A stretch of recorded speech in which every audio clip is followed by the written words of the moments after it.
Welcome to Smash the Mat, guys. I am your boy J5. And of course, I am one half of Woo! the sexiest tag team. Yeah, I know you get excited for me, Jay. It's okay. Oh no, it won't you. It won't. One It half definitely of won't the you. sexiest tag team of all mankind. Ooh, I'm Miss wait, hold up. Magnificent. This way. Hey, Oh, my all girl. mankind. Yes, My Hey. all girl. Oh mankind. wait. Other way. Wait. Yeah.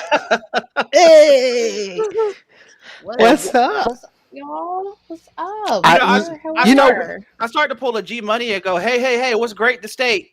hey, you know what's crazy? You know what's crazy? Shut up. Two of us have different hairstyles now. You know? This is That true. is true. Yeah, you know what I'm saying? And only one of them I like. I love your hair, Chantel. Oh, Thank you. what's crazy is Ken, but what's crazy is you're all the only reason why, like I was telling you before, the only reason why I cut my hair is just because I wanted to. I still have my hair, and all of my hair. I still Unlike, have all of ooh, right there. show the back, show the back. The camera don't go around that far, sir. Yeah. You probably break it anyway. Uh-huh. But go ahead, it miss. Shit. Oh yes, Introduce Miss yourself. Silent Grace Chantilly Lace. Hello, everyone. Welcome. It's been a while. Welcome, everybody. Today we have a. Go ahead. Oh, I was gonna say everybody includes our guest. Our very special guest, Well, Miss. special. No, excuse me. I didn't mean to say special. He's not special. He is essential. Yes. He is the essential one. The essential one. Mr. Devin Worthy. There we go. My guy. What's up, my brother? What's up? What's up? How are you doing? What's going on? Chilling, man. Living that essential life. Yeah. Where's my mask? Hold on. Yeah, I forgot. I don't. Right? I can't. Never No, know. we're social distance guys. It's okay. Oh, It's okay. okay, we're good. So what does it really mean to be the essential one? Like, what makes you Well, essential? see, you would ask that, considering you're not essential. To be essential means that you were handpicked, hand-plucked by the powers that be of this country to thrive out there and go to battle during a time of the pandemic, and that you were just deemed such great quality and such great immune system and great work that you can go out there and survive and outlast and prosper during this time of tragedy. Yeah, I can attest to that. So that means that makes me essential too, because when it rains, pours, snows, sleets, hails, hurricane, tornado, earthquake, I gotta go to work, regardless. So Not only I'm essential. That's true. Well, Chantel, are you essential as well? When I feel like it, I like to razzle dazzle it here and there. Razzle-dazzle. So I have an idea, Devin. I think we should bring you on for a one-on, one-off deal with Team Sexy, so we can become essentially sexy. That's a good idea, and we could probably sell essential oils that make you sexy. Oh my gosh, that is so stolen. Essential oils. No. that's for you, Devin. You should use that. You should use essential oils. I've thought about just bagging up my sweat after a match. Or after Right, a long right. work day. Essential oils. Right. Oh, Listen, my there's a market God. for it. It is. People buy Kanye's. Was it Erica Badu? Anything God. Kanye somebody Yeah. buys. Yeah.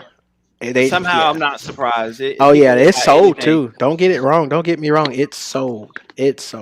So Devin, tell us a little bit about yourself, man. Like, what made you start wanting to wrestle? Oh, so everybody has that. I remember when I first started watching wrestling moment. Well, I don't, because it was that long ago. I was so young. If you ask my parents, they say I was 2 years old running around saying I'm gonna be a pro wrestler one day. And like, it's hard to believe, but like, I kind of do, considering I really don't have that concrete. That's when I first started watching. Like, I just grew up knowing everything about it, wanting to be it, loving it. So, it wasn't cool around my neck of the woods, really. Like, I didn't think it was anyway, so I didn't really go around talking about it a whole lot, but everybody knew. So I graduated high school and like I was kind of floundering in college, and I was like, man, you really want to do this? Do it. So I got on Google. Luckily, my age has Google and can just research stuff like that. So I just Googled around. Sorry. I was not a shot at anybody. But you hear about all the old school veterans who had to cross state lines to be able to go to school, or like you had to like go down this long checklist of checking with people where you could go to schools at. But luckily I just had Google. So I Googled, wrestling schools in Eastern North Carolina, and I just happened to come across a startup one in a town called Beulahville, which is literally the next town over from mine, like 10 minutes away. And I messaged the guy. He said, come aboard. I was like the second only ever student to come through the school, and the rest kind of is history. So you talk about schools. Tell us a little bit about the schools you went to, where you trained at, stuff like that. Okay, so I started at 19 years old, which I thought was young, and then now I realize there's a bunch of 13, 14, and 15-year-olds out there starting, and I'm like, well, I feel old. So, but I started at 19, and I remember it being October of 2015. I started at what was called Evolution Wrestling Academy, which was the head trainer was Cue Ball Carmichael, which was a name amongst the Mid-Atlantic independent scene region. And he had over 25 years experience at the time in professional wrestling. He was trained at the Wild Samoan school. The High Chief Peter Maivia school in Hawaii. Then came back to the States and trained under Lou Thez. Well, they're still the States. Hawaii's still the States. He came back to the continental United States and trained under Lou Thez for a while as well. So I trained under him from October.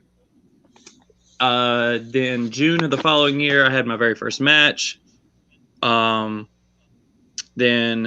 a few months later, about August, I got connection with Ring Wars Carolina out of Fayetteville, with their head trainers being Eddie Brown and Hang Time. They took me under their wing because there wasn't a whole lot of students coming through in this little small town. My original trainer had to close the doors on his training academy. So he got me in touch with Eddie Brown and Hang Time, and they were gracious enough to let me go train with them as well.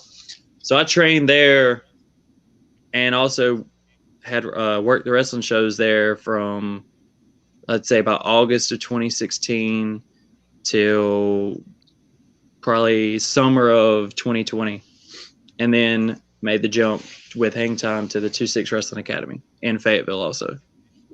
That's awesome. You were talking about your age, and the time frame and how you had Google and stuff like that when you came through. So I'll tell you a little bit about me. I'm 35. I'm sorry. I'm 35, and I just started wrestling. Right. And you talk about these 13-year-olds, right? So I feel like you guys are a blessing to us, those older guys that decide they want to come out and start wrestling and stuff like that. I want to thank you for being motivating to us older people to get out there and do things like that. Well, in the same sense, it's motivating to see someone in their, I won't say later years, but in their mid-30s who were picking it up and won't let father time, naysayers, anything stop them from doing what they want to do. So it's also a motivation seeing someone with the drive and determination, even though they have a lot of obstacles in their way as well. Right. It's safe to say that he's a geriatric. You can just say that flat out. But Ken, you can't laugh because you're older than me. Hey, I am no geriatric, that's for sure. You're older than me, Ken. Hey, there he is. Yeah, he's there. Just mad G couldn't be here to give me my intro. Oh, he's probably. Oh, I'm sorry. Did I not do good? Okay, it's fine. I just know how much he loves to do it. I just know how much he loves to do it. Oh, he'll probably all into it. But that's great. G does this for a living. This is what he does. He is the announcer of announcers. Oh yeah, he is your favorite DJ's favorite DJ. That's right. So, but when he gets on, as soon as he gets on, he'll probably say something to you about it, or do it. Well, I hope so, because I need it, because like every time Smash the Mat podcast comes on and he's doing one matches, or every time he shouts me out on the radio, I get all hyped up. He said, "Give him 5 minutes." Oh, he's warming his voice up. He's getting the water together. Yeah, he's got his routine going on. Yeah, he's got the mints and the green Some M&Ms on the side. He's on. Yeah, man, that's awesome. He needs some essential oils for the throat. Right.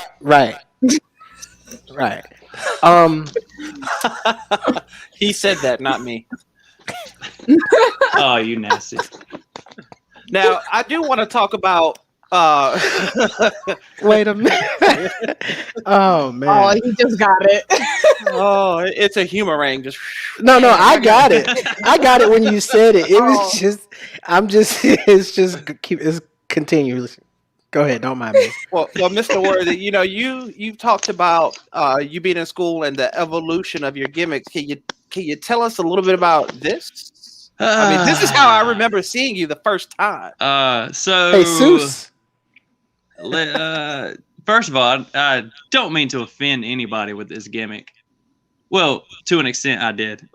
So I got it tied up right now, but I have long hair, and it's long, thick, curly, wavy, and brown. And with the beard, I get told multiple times by people I look like Jesus. So I always tell people I look like the reimagining of Jesus, or the depictions of Jesus, because if you actually read the text, I don't look anything like him. So I use that to my advantage ever so slightly. So when I first broke out, I wanted to be a cult leader that used his image in his wheelhouse, or in his, I can't think of what word. So he wanted to use his likeness to Jesus, use it to his advantage. There it is. So I wanted to make it look like I was a cult leader that people trusted because of my image looking so much like the Holy One himself. And let's just say that picture you put up was my first time doing this gimmick character.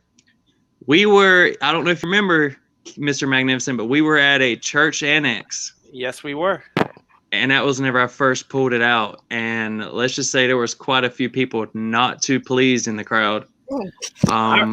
Yeah, I remember seeing this, like being in the locker room. You come in dressed like you, and then I remember watching you walk by in your full gimmick. I was like, oh my god! I started praying. I was like, is it rapture?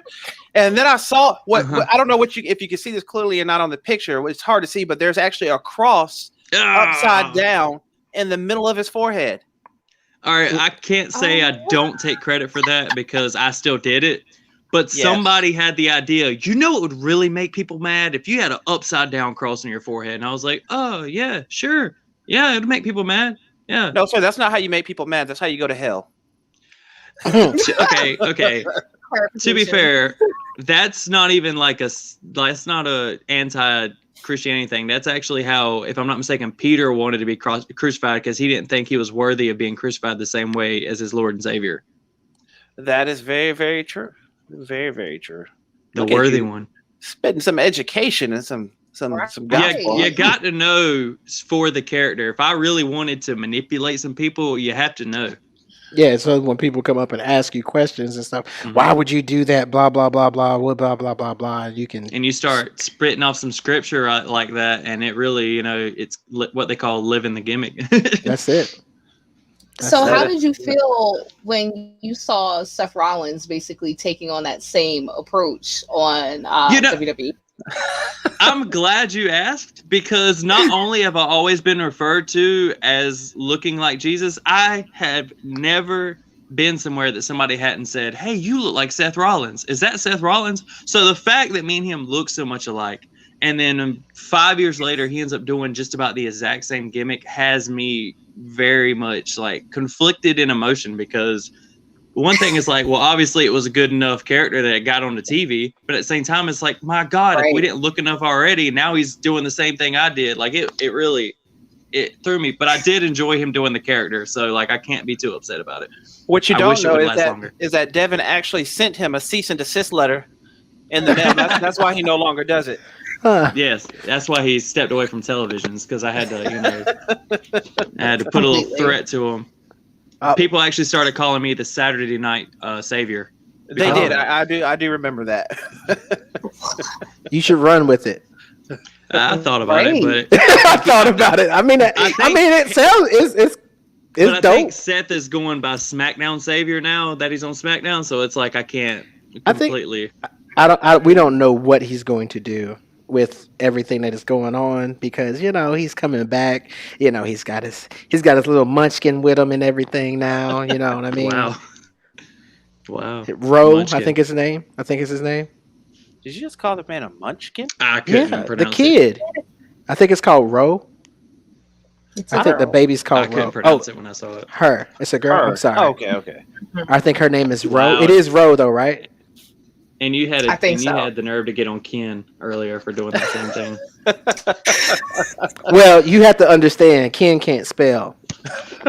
He cannot. Oh my God. He can't spell. He can't type. He can't pronunciate. Ken cannot text. No, Ken can't spell. Them big old fingers on the keyboard just don't work. Hey, one thing we will not talk about on this show is my fat fingers. We are not going there. Oh, excuse me. His fingers that just happen to touch 3 letters at the same time. I'm sorry. But the crazy part about it is he doesn't even try and correct himself. No, he don't. He doesn't even. At this point, Like most y'all people, know me at this point, so I'm like, forget it. Sometimes I'll be like, what is he trying to say?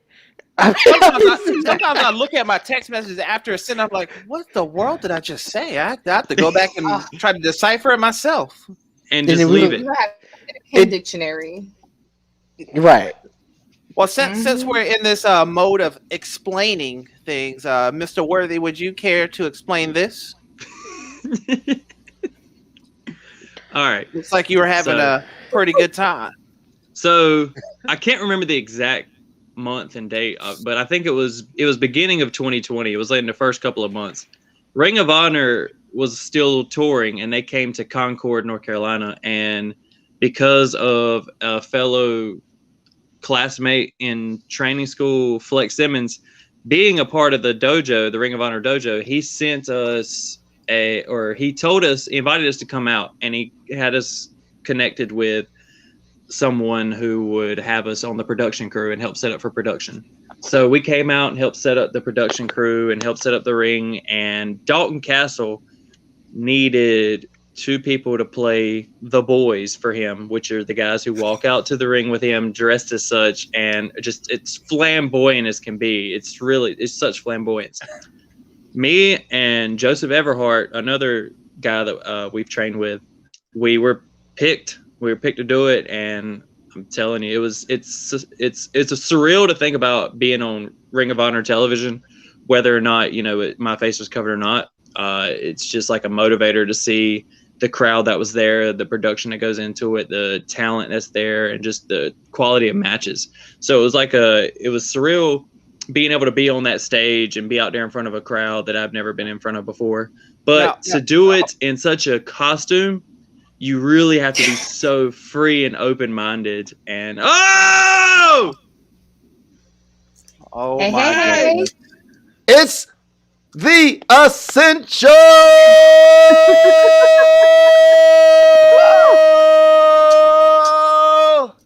Devin! Worthy! Got it. Oh, man. Yes. I gotta get up and start doing spins in my room. Yes. That is the moment we've been waiting on. Yes. My apologies. I was eating my dinner, and it's a long day. See, he just admitted he was eating his dinner. I don't want to hear another fat joke. But I didn't. No. Hold on. What you do? Wait. There you go. What you do? You will have the food with you on the show. How many times have we been at your house doing the show? And Chantel, let me tell you what this man does. Let me tell you what this guy does. This guy right here, he will fry like a whole thing of chicken. You know what I'm saying? And then while we're doing the show, he's there with a plate. And I think I agree with you, G. Just smacking. Just smacking. And you know the real big difference with G eating and you eating like you do, Ken? G works out every day. Every day. Every day. Every day. 8-ounce curls don't count, bro. He does work. The question is, does he work out? Yeah. He does go to work every day. This is true. I work outside of his house. Oh, yeah.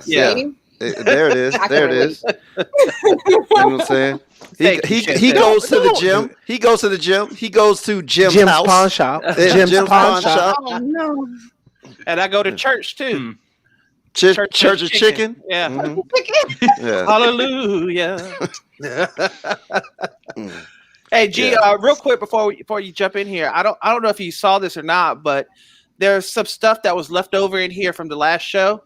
And I don't know why it just keeps. Yes. I don't know why that happened. Yes. I don't know what to say about that. The Lord has blessed me on this day. Hold on. The Lord has blessed me on this day. You know what? You guys are lucky. You guys are lucky that I didn't start this show, because if I would have started the show, I would have had updated pictures of Miss Jade Cargill. I would have. But it's okay. It's okay. You know what I'm saying? Don't take me out. Save it for next time. Yeah, that's right. Don't take me out. You saw the don't go too far here. You see the junky room. No, you stay right there. Just focus on this. Right. Not what's over here. You said not what's over there. Right. You said focus on this? Right. Yes, Lord. There you go. I'm sorry. There you go. I got it. I think I understand how this works now. Right. Oh, let me chill. My girlfriend's upstairs. Let me chill out. So people are sending me pictures of them in a Devin Worthy shirt. So I just wanted to let you know that. Oh, speaking of the Devin Worthy shirt, do you have that shirt, Devin? The shirt that. Oh, yes, I do. It's in my gear bag, so it's okay. That just lets me know it's important. Yeah, it's there. It's right there, waiting for the next time I get to bring it out and show everybody like who's who and what's what. And my people care about me more than your people care about you. This is true. Oh, I saw the new gear too, man. I like it. I like the new gear. You do? Yeah, Yes. I was talking to J5 before we came on about who made my gear, my most recent gear, and I think got the dude a new customer. So I guess if I plug, I'll plug for a second. So I got 2 new gear from a guy named Arrow Boy on the Indies. His name is Arrow Boy. He's a masked luchador. He's actually from Mexico, and he makes really good gear, top of the line. His turnaround time is amazing, and it's quality gear. And I'm telling you, it's cheap, but not like ill cheap. It's like, oh my God, cheap. You know, so it doesn't look like it's cheap, but it's cheap. Pay me now. I wish I would have talked to you before I just paid a guy to make me some gear. Oh man. See, I've been trying to promote this dude. I've been trying to promote this dude to everybody around me who's been talking about gear, just because his stuff is good, man. Right. You said. Like, and the guy that, I'm sorry, well, I know we're going off topic. The guy that made my gear also, that he's making my gear, also made Trey's Genovese's gear. Oh, okay. Yeah, so I do like that. I like that. Yeah, I think, and if I'm not mistaken, Trey's actually got up with MVP's about who makes his, because they have like the similar bodysuit. Yep. And if I'm not mistaken, Trey's Genovese got up with MVP about who makes his. So I don't know that for sure. Well, I'm going like I got mine from Champion City Gear. His name is Alberto J. Ware, but he posted Trey's and a bunch of other people's gear that he made. Like he does that on a regular. And I was like, oh crap, I know this. I know that guy's stuff. So I was like, I was impressed with the quality. So I was like, you know. Also, I've had gear made by you talking to me, Cam?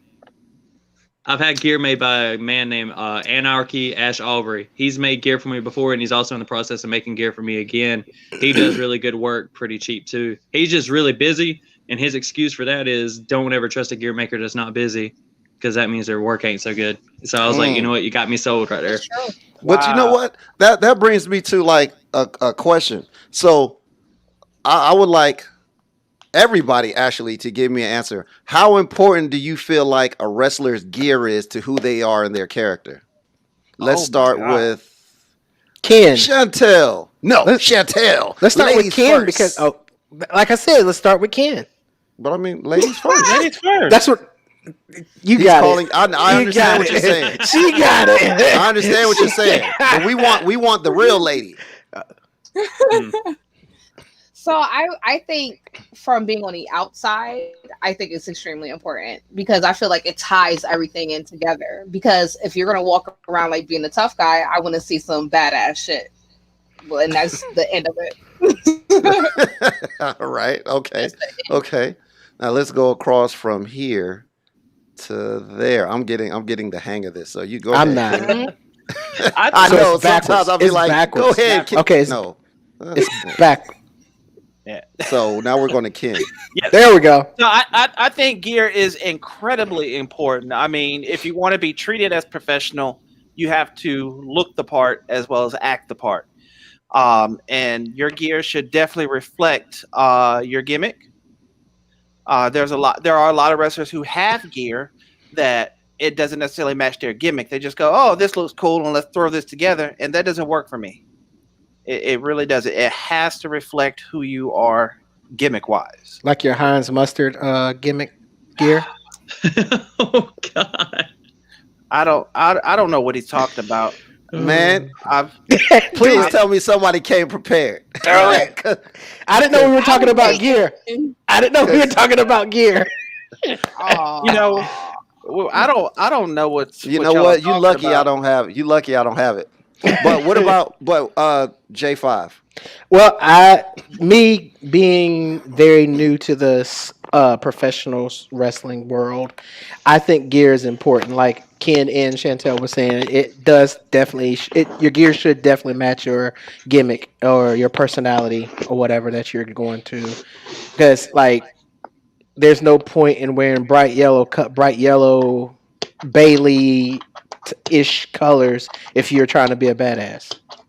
That's why Bailey changed her whole outfit, her whole outlook, because of her gimmick change, her character change, which I can't stand. Because never mind, I'm not gonna tell you why I don't like it. All right.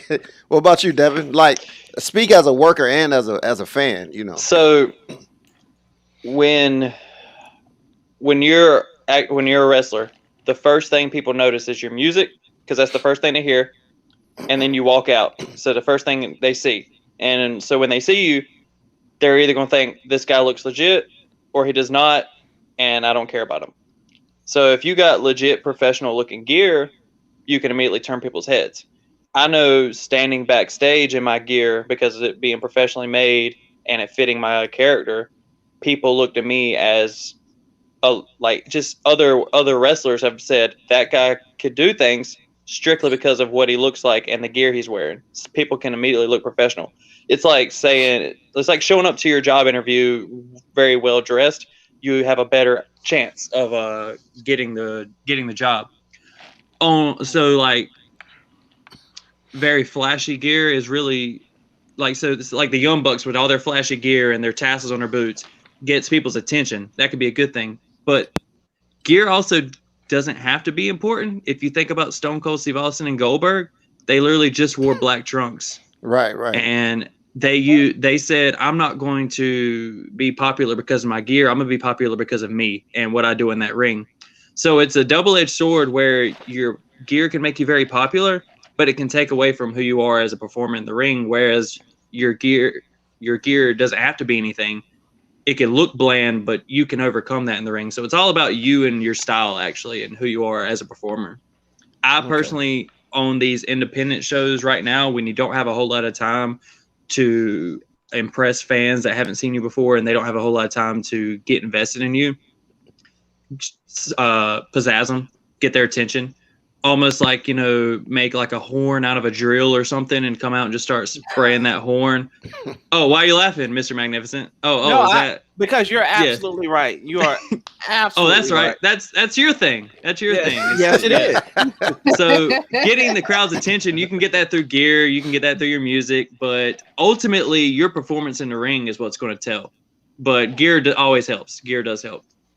Yeah, I agree. Like I have a thing where if you're going to be now, granted, guys like Stone Cold, Karrion Kross, Goldberg, when you don't have like a specific gimmick that is centered around a certain look, then yeah, basic tights are perfect. But like, the good thing about them is they didn't have a gear look. They had a look to them, if that makes sense. You know what I'm saying? Like they had they were bald.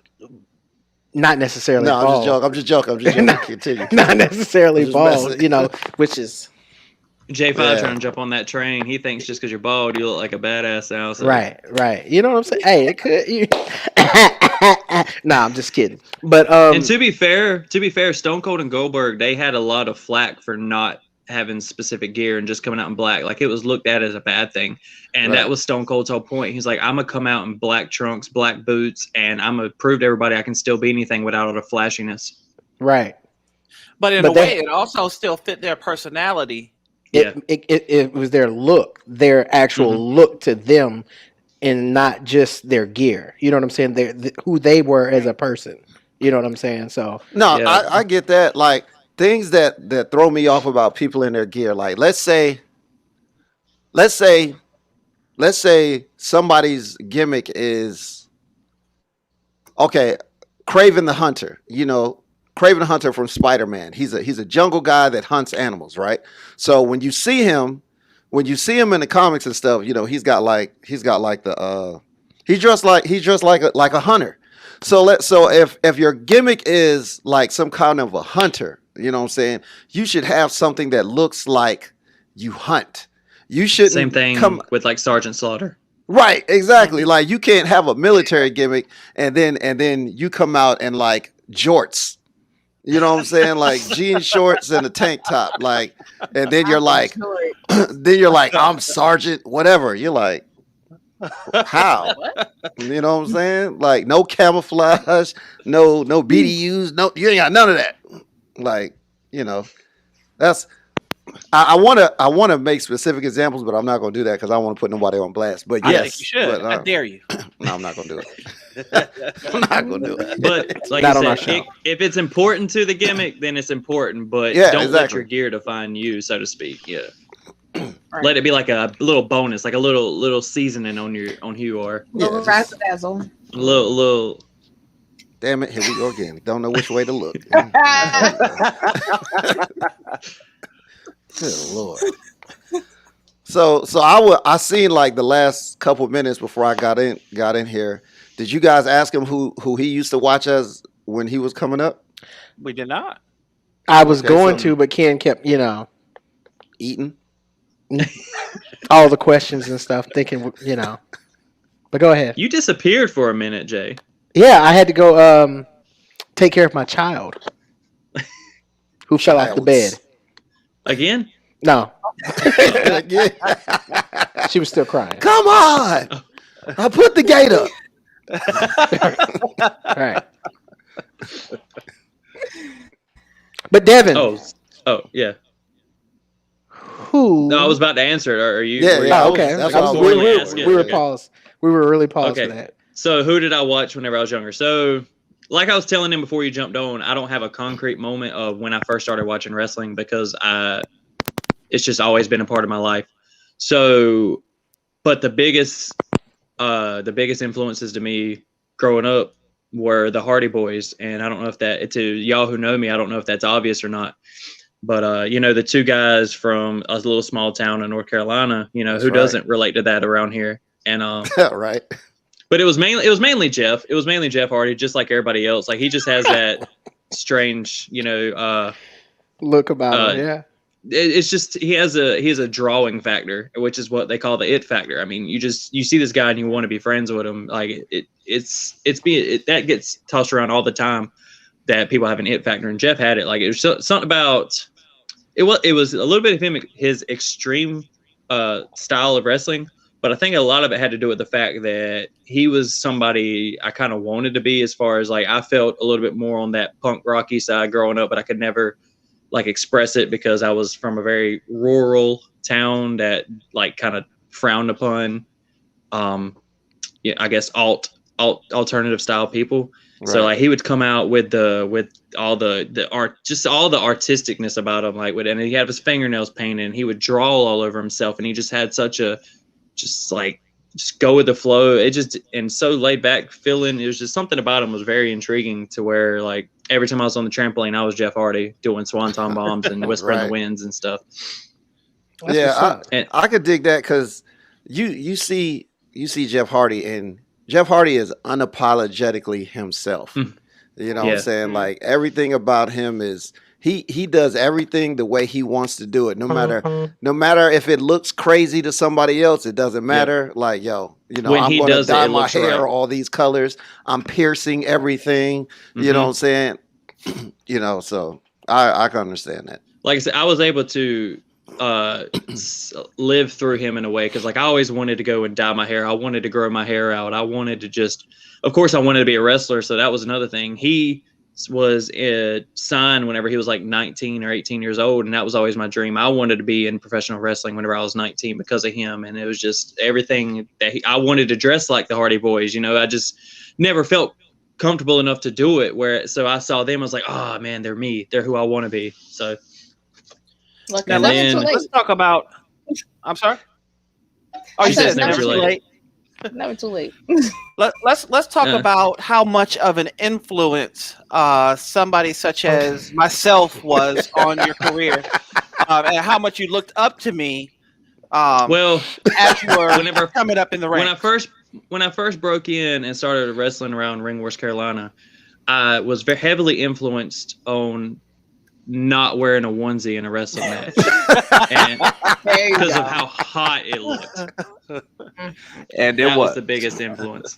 No, honestly though, and like this is not a shot at Mr. Magnificent or anything, but he wasn't really like, we were kind of like, we kept missing each other. So like I think I came in about the time he was like moving on, and then like whenever he started coming back, I think so what you're saying is he wouldn't go to practice. That's what it sounds like to me. I would not say that. I would say sounds like to me that you just wasn't going to practice, Mr. Magnificent. Hey, 10 years of working, you learn how to bump, sir. You never stop training, but you don't have to do it on a daily basis, rookie. Oh no, not the rookie.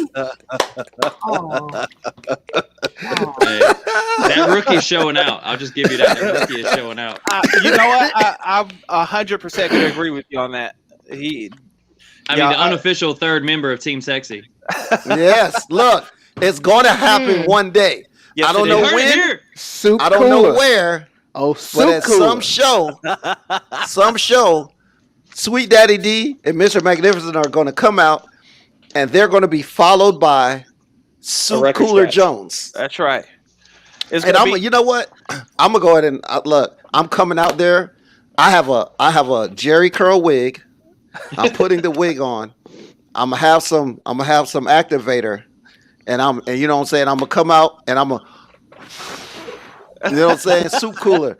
I'm gonna get in the ring. As soon as we start the match, I'm taking the wig off. I told him he should take a bump before he takes the wig off. The activator stain on the canvas. On the canvas. That's gonna piss off whoever ring that is gonna be really upset. But then all you have to do after that is you got to put the wig back on after you either win or lose. Definitely. Oh no, the wig is going back. Look, the wig is for the entrance and the exit. Right. Win or lose, is going back on. Whether it's tilted some kind of way or whatever, it's going up there. Believe that. I don't know when it's going to happen, but Dave actually Dave was the one that gave me the idea. It was Dave's idea.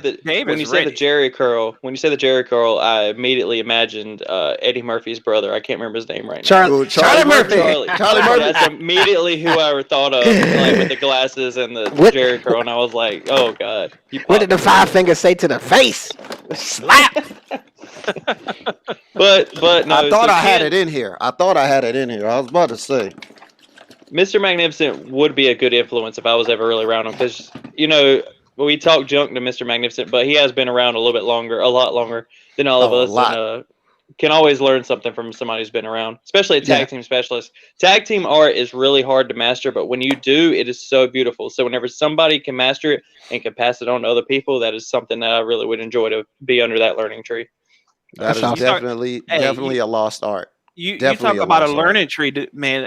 On a serious note, you say I've been around for a long time, and I have, but I still learn a lot by watching you guys. And when I come train with you guys, there's still so much stuff that just completely blows my mind that you guys do. Well, because wrestling is left to interpretation. That's literally what it's about. It's how it's like watching Broadway, or it's like watching a ballet. It's how you see a bunch of moves and interpret it in your mind. So like everybody comes at it from a different perspective.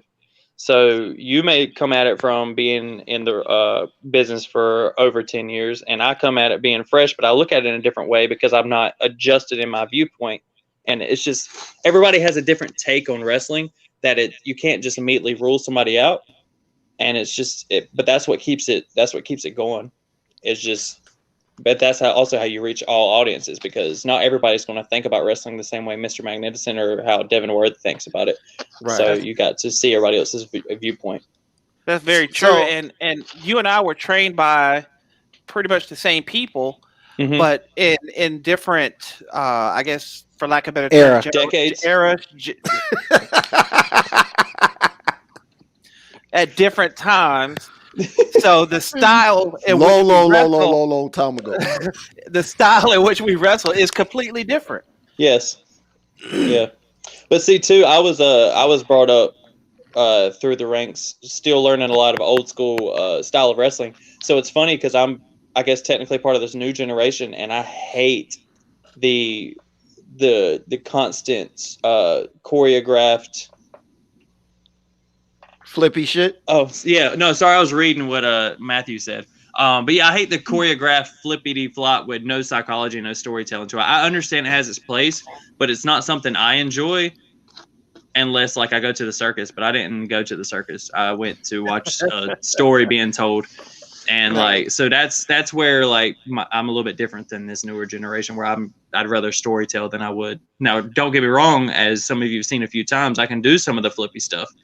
But it deserves a rightful place, and it deserves to be in a spot that furthers the story.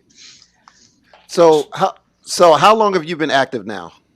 So I began training in October 2015. So okay. October will be 6 years since I started training. June will be 5 years since my first match. Okay, so I just seen this comment, and this one right here.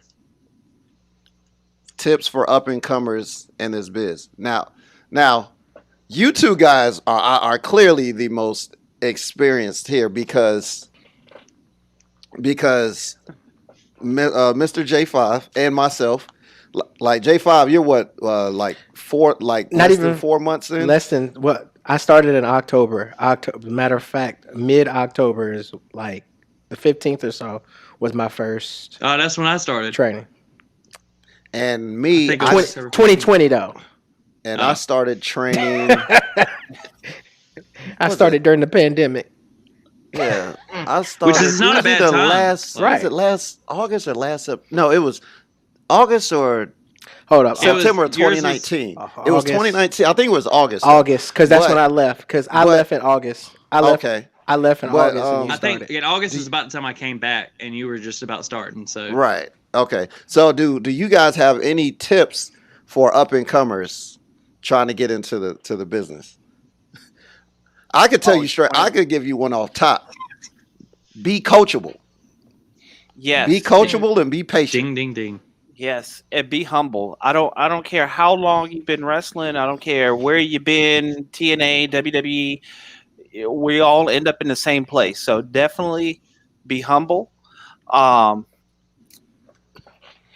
like you said, G, be teachable. Never think that you are ever better than anybody else, because when you're in the ring, you're only as good as the person across from you. So That was just, man. You know what?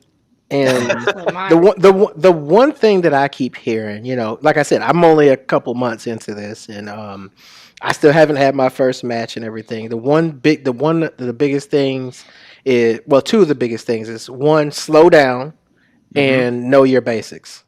Mm-hmm. One thing that I've noticed, and I don't know why I'm talking because I barely got a little over a year, but people see stuff on TV and they think they get the wrestling practice and like, oh yeah, all right, it's first day I'm doing a sling It's not blade. just practice. It's not just practice. It's actual matches too. Oh yeah. man. Well, I was watching Raw the other night and I saw him do this move, so I want to do it out there. No, you're not. Because and another thing I would say is be patient. Be patient, because you get in there on your first day and you want to bump and you want to do swantons and all kinds of these moves, and it starts with your basics. You have to learn the basics before you can do any of that stuff, and don't rush it, because it will come. If you rush it, that's when you get hurt. All right, so Speaking of hurt, piggybacking off of what I think Matthew commented a little bit earlier, you've never learned everything about this business. Don't be afraid, with Coachable, don't be afraid to sit under learning trees and listen to everybody, whether it's somebody who's been in for 5 years, whether somebody's been in for 10, 20, find your veterans in your locker room, listen to them, sit under their learning tree, find people who are better than you and work with them, because you can't get better if working people below you. Less is more, like Mark said. If you're going too slow down. If you think you're going too slow down even more. You have to walk before you can crawl, and you have to crawl before you can run, all those things. But if you really want, if just the business as a whole, figure out how every gear gets the motor running. Like the people who take the tickets, the people who set up the ring, the people who promote the show, talk to them, understand what they're doing and understand where they're coming from, so you have a better understanding of this entire business as a whole, so you can have a better appreciation for it. And I'm sorry. No, go ahead. I was just gonna ask Chantel, what were you about to say? You were gonna say something before Devin started? Oh wow, way to make me sound like an asshole. No, I was gonna ask, have you had any significant injuries since starting this whole process? I luckily have not. The worst thing I've done, aside from just being sore, the worst thing I did, I think I landed wrong on my heel, so that I had heel spurs for about a few weeks, and then every now and then when it's really cold, it'll still feel like it's asleep, so to speak. But that's about it. Luckily, knock on wood, I've actually my entire life I've never had a big injury or anything other than cuts, scrapes, bruises, or sprains, or twisted ankles or anything like that. Okay. For everybody except Devin, that have seen Devin wrestle, what is your favorite Devin-worthy essential moment? I like that question. This should be a recurring theme. Essential moment of the week. Okay. And we might just bring you back in. Man. That we might just bring you in to ask that question. Another thing for the business: build your brand. Yeah. Marketability as well. See how I just plugged my way back into a recurring spot on Smash the Mat. Yeah. Also, I would also say build your brand, but also don't be afraid to reinvent yourself. Right. Yes. Yeah. Sometimes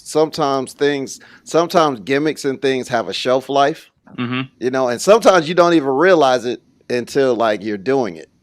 Right. Like there was this guy named Mama's Boy.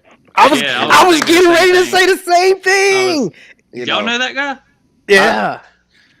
I've seen him work a couple times. That's right. He did make a grand re-debut. That gimmick is crazy.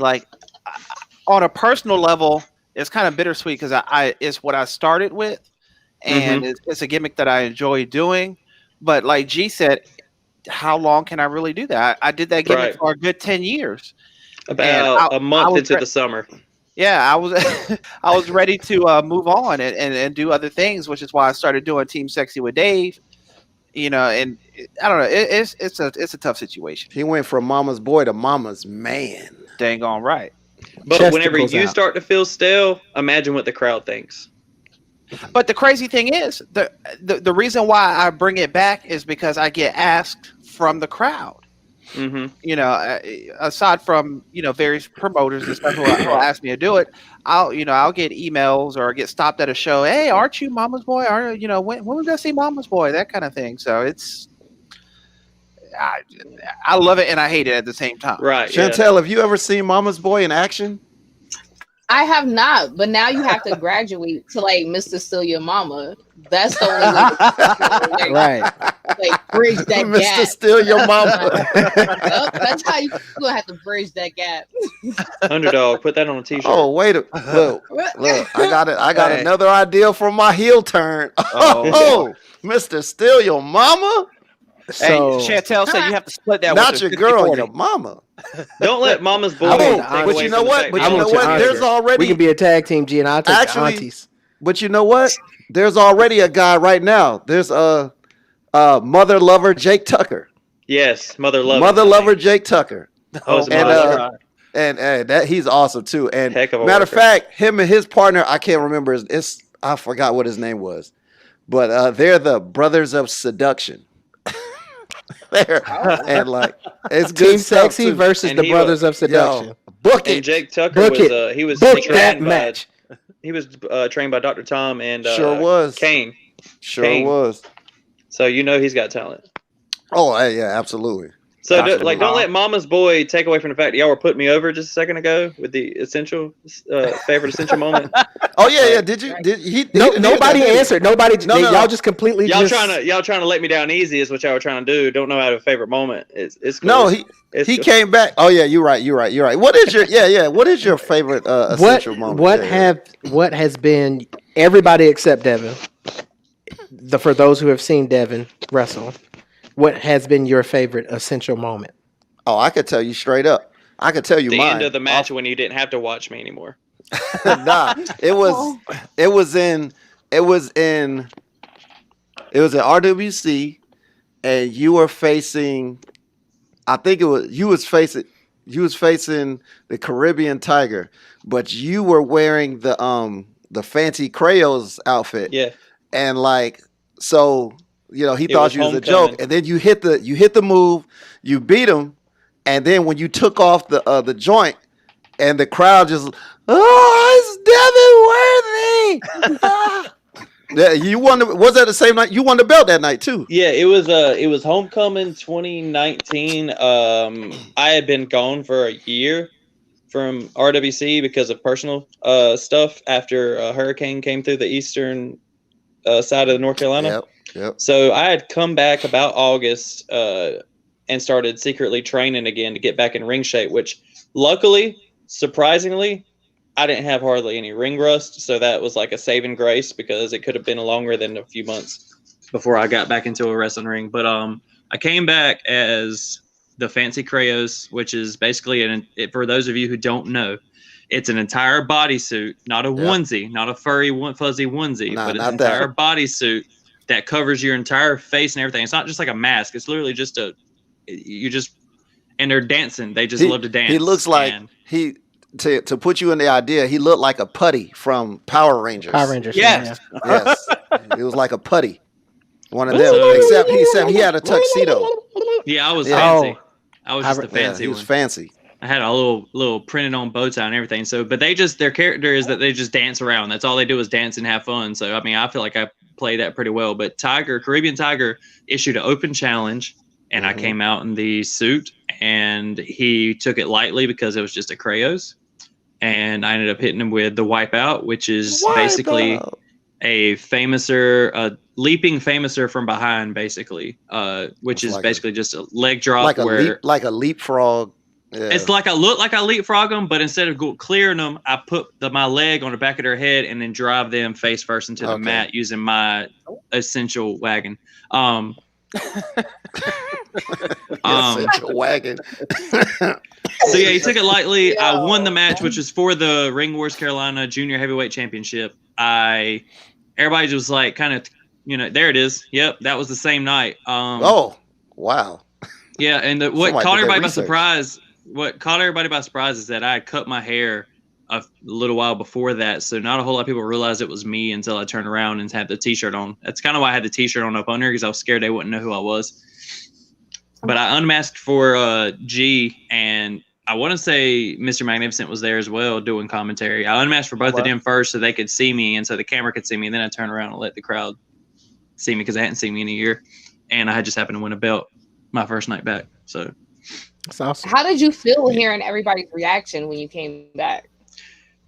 So for people who aren't professional wrestlers, it's hard to explain to them, though, unless you do some kind of entertainment in front of an audience.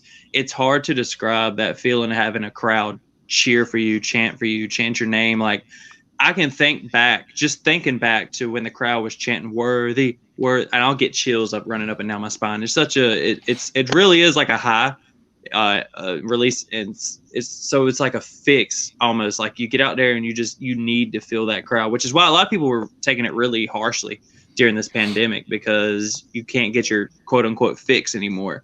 So to hear that crowd after not seeing me for a year, after realizing it was me, and to hear them come unglued, like, for lack of a better term, whenever they realized it was me, it was actually, I would also rate it as one of my top moments from my career so far, just because it was, I wouldn't say it was emotional, but it definitely was one of them that made you want to soak it in and let the good times last a little longer than what they do. But guys, it really is like a high. You just get the chills all down your spine. And that's why whenever something big happens, like when Edge returned last year to Rumble, and hearing the crowd, like, it just sends so many chills down your spine, because you know what it was like to be in that circumstance to a point. And so it's such a, it's almost indescribable, even though I just rambled on for about 10 minutes trying to describe it. Oh, I get you. I understand that feeling a lot. I can't wait for you to feel that, Jay, because it's. Oh, I already know. I already know what it feels, and man. as G already know, it's you just can't get enough of it. You're ready. Your adrenaline's pumping. You're just ready for the next time to be able to get back out there, which is probably why. You ain't have your first match. Okay, so first of all, it ain't about having a match, but I know what the feeling feels like, because first I used to dance. Yep. I did elementary school assemblies. Oh, elementary. Oh, bro, that is wild. And I'm not saying that on no really crazy He stuff. used to dance on poles. I actually did get an offer. I did get an offer to be a male stripper when I was 18, but I didn't take it because I was in the church at the time. Gimmick infringement. But No church. but I did. No, also the male dancer. Oh yeah, right, okay. right. Gemstone, Yeah, I can't do that. I wouldn't do that. That's right. I don't want to put him to shame. But yeah, I used to dance. I used to do elementary school assemblies and stuff like that. And like I said, that feeling, I used to dance in church and stuff like that as well. And that feel, I know it. I understand the feeling that you're saying. It's definitely different. No matter how much you try to describe it, you can't describe it without just reminiscing in it and be at a loss of words. Right. Yeah, he understands from elementary school assemblies. He understands the feelings. Okay, let me ask you a question. Let me ask you a question, Ken. Let me ask you a question. Have you had over 1,000 people at one point in time just screaming because of something that you did? Actually, sir, he's a Team Sexy member. You're talking to the guy that got on stage with Patti LaBelle and was singing a song. What kind of question is that? You're also talking to the guy that has been on stage in front of over 10,000 people alongside Mr. G Money at Summer Jam for Foxy 99. Did you? But were you the cause of it? Cause of what? Summer Jam? No. No, were you the call? Did they cheer for you? Did they cheer for you? Because I've been on stage in front of that many people. Everybody that walked on at that point. I'm just saying, in general, we're not going to argue. Here's the water guy. Yeah, water. We're not even going to argue about it. But I get it. I get what you're saying. I get what you're saying. I understand the janitor crowd comes to sweep off the stage. Yes. Them was some long nights. Long nights, man. But I do get it. You know what I'm saying? But I want to tell you my favorite Devin Worthy moment. And it was very recently. And it was very recent. And like I've only seen one match of yours personally live, but I've seen a couple on, on in the RWC vault and all that other stuff like that. I've seen a couple of those. But my favorite moment is that ladder match that you had for the Do It for Mama show. Yes. It was hilarious. It was so Are you good. talking about the end? The end of the match. So the match is already won. Everybody is out of the ring. And Devin grabs the ladder. Because you got knocked out or something, right? Yeah. I got thrown off the top of it right before the guy won. Yeah. Right. And then he comes back in the ring after the match is over and then goes up and tries to get the belt and realizes it isn't there. It was match all over. Ain't nobody in the ring. Well, see, that's what I was thinking. I didn't hear no bell. And then all of a sudden there ain't nobody around. I was like, oh, here's my golden moment. That was my chance. Everybody must be laid out. Everybody's gone. Man. Oh, man. I look up and there's just nothing there. And I heard people cheer me on, man. I was like, oh, here I go. Go. What? Go. What happened? Why everybody leaving? Right. It was amazing. It was hilarious. I will say that was very not only creative from a worker standpoint, but that was just hilarious. Absolutely. I enjoyed it. Yeah, that was well. See, about that match too. I don't mean to bring down the parade, but that was also the last match Shane and Martin ever had. Yes, definitely. And so definitely was. It was a very bittersweet moment to know that I was a part of his last match, and so I hold that a little bit more special. Excuse me, more special. You're using you can't. I got Magnificence typing over here. And that's why I know I think he's still watching. But Aaron Matthews, who won the belt that night, I told him, I was like, he won it. Yep. Yeah, I was like, the next time I saw him at the tribute show, I was like, man, yo, like you have his legacy in your hands. You know what I'm saying? Oh yeah. So yeah, he does know the guy that pushed me off. Oh yeah. But he actually shared a real special moment with Shane as well after the match. Yeah. I think that guy particularly, his favorite Essential moment was getting to see his favorite wrestler be in a match with Devin Worthy this past Saturday. That should be his most favorite Essential moment. So, I don't know. Yeah. I mean, I'm just saying, Mark, if you're listening, I know you're listening. Your favorite moment should be whenever I beat Mark Hazard this past Saturday. I know he's your favorite. Just saying. Okay. So look, what are some 2021 goals for Devin Worthy? Oh man, so they're real kind of like materialistic in a way, but then I got some bigger ones as well.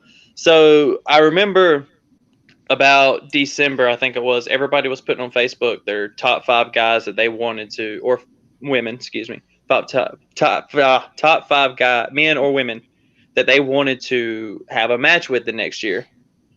No, I wasn't tagged or listed or anything at all. And I was like, okay, by 2022, everybody's going to want to have worked Devin Worthy. Everybody's going to want to have been in the ring with Devin Worthy because they'll know they'll have a good match. Also, making it a goal of mine, and I've seen quite a few other people make it their goal too, I want to be at the very least nominated for a Carolina Wrestling Awards. Okay. One of the Carolina Wrestling Awards. Gotcha. So like I said, those are 2 of the real smallest ones. A physical one is getting into a better body shape as well. Not everybody looks like G Money, but G Money puts in the work for it, and I've got to have a better drive as far as looking the part as well. Never mind. But that's a physical goal. And of course, my company of choice is actually AEW. So if I could get on Dark at least once this year, it'll be. You won't have goals, but you also want attainable goals to help you have more confidence in proceeding. It's like a ladder. If your steps are too far away in your ladder, you have a harder time getting up. He don't know what he's talking about. Mark doesn't know what he's talking about. I will tell you this now. You brought up something, and you said that AEW is your company of choice. I agree, even though it's not my favorite show, but AEW is also my company of choice. So, well, I see. I feel like I'd have a better chance somewhere like that. They spotlight very heavily the new age, the indie darlings. They people my size. Love you, Cade. They highlight people, and I feel like as they do a little bit more choreographed wrestling type matches than they do storytelling, but there's also a bunch of storytellers there, and they like to highlight the wrestling aspect of it as far as more so than the. Now, don't get me wrong, I love the flamboyance of WWE and with the fireworks and with the production and everything, but we're in this to be wrestlers, and if you don't want to have a 5-star wrestling match or a chance at a 5-star wrestling match every time you step out there, then you're not really in it for the right reasons. So, but also AEW is preferred because they work one night a week. Exactly. That's it. That's it. The fact that Britt Baker was able to be a full-time dentist and be a wrestler is enough of a drive for me to want to do the same thing. Hold on 1 second. Wait a minute. I forgot you were talking about this last week. Oh yeah. Gee, I didn't know that. Jay, did he just say what? Chantel, did you know? Did you know? Wait. Are you trying to tell me that you think that Britt Baker, DMD, the wrestler, in her real life is actually Britt Baker, DMD, the actual dentist? You think that's what she does for a living? Do you remember the vignettes? It's kayfabe, bro. Do you remember the vignettes whenever she was injured from her office, her actual dental office? They actually used it. Do you not remember? Holy cow! Oh my this God. is mind Wait a minute. Hold on. Mind blowing. Hold on a second. Hold on a second. You know what? Kane probably taught her all that she knows with dentistry. I think they're long lost cousins. Yeah. Right. Doctor. This guy is trying to tell me that the wrestler on AEW, Britt Baker, DMD, is actually Britt Baker, the other way, who actually went to school for so many years, studied, opened a practice, and is actually Britt Baker, DMD in real life. Like she just had the same name, and from her day job, and she does it as a wrestler. Like this dude named G Money. Of her, a lot of this. Who does that? Who?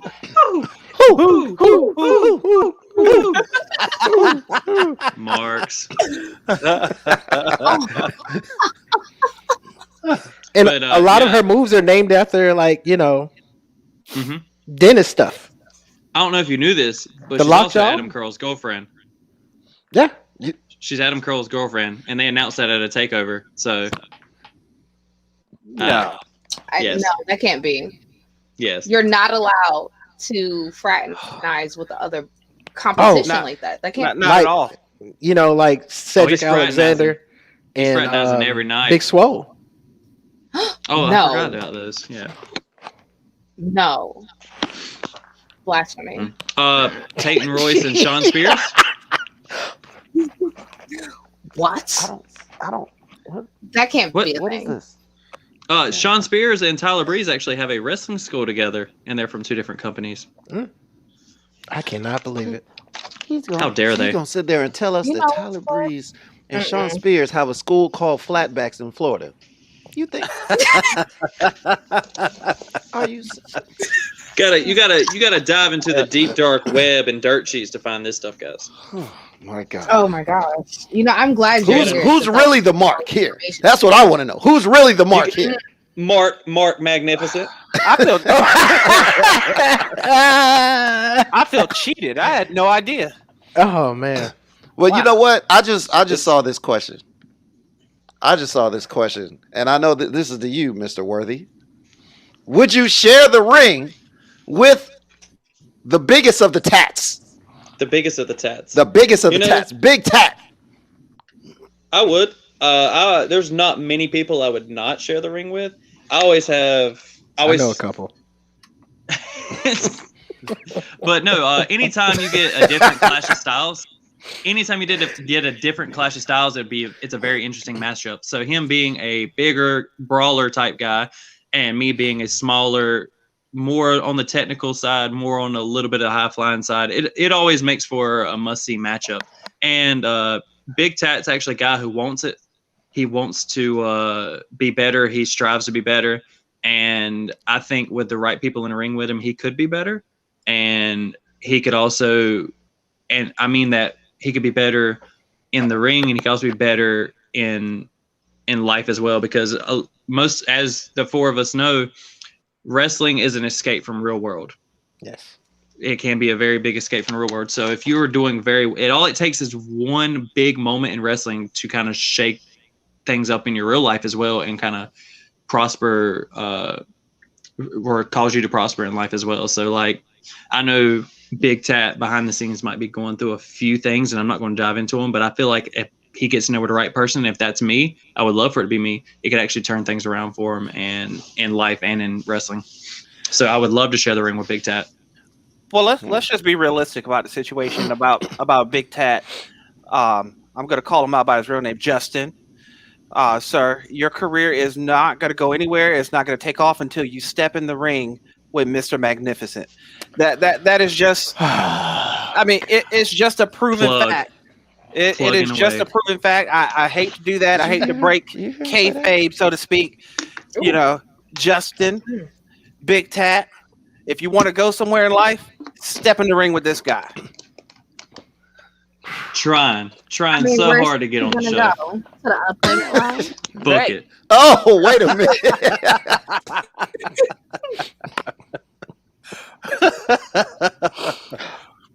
Chantel Wallet.